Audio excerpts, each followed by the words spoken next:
How does anyone consider sin when they are learning to know Jesus? To have that deep, personal, intimate relationship with him. Something that he taught was essential in some passages in Matthew 7 and Matthew 25.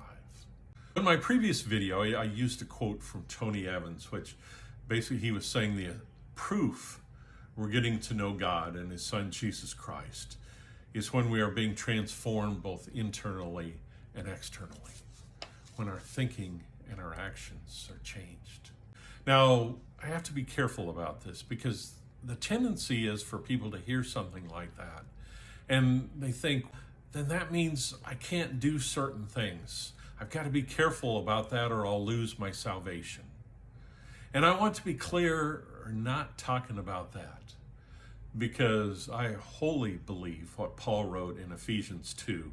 It is by grace you've been saved through faith. This is not from yourselves, it is the gift of God, not by works, so that no one can boast.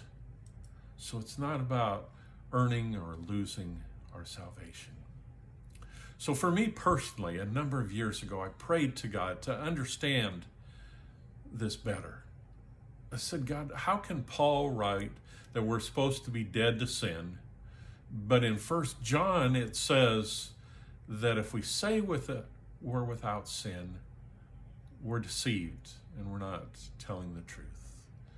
What God told me then was it's all about the attitude. How do we look at sin? When we dig deep into Paul's writings in Romans 6, 7, and 8, where he talks about his own struggle of doing things he didn't want to do, he comes to the point that the answer is through Jesus. And specifically then in Romans 8, 5, and 6, he says, those who are controlled by the Holy Spirit think about things that please the Spirit. And then letting the Spirit control your mind leads to life and peace. So the proper attitude means the Holy Spirit is controlling our minds, how we think. It's not just about not doing certain things, what we consider maybe the worst of sins.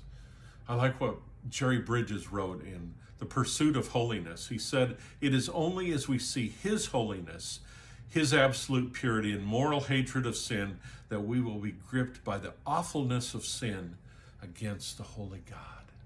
When we have that attitude, then we can learn to know Jesus.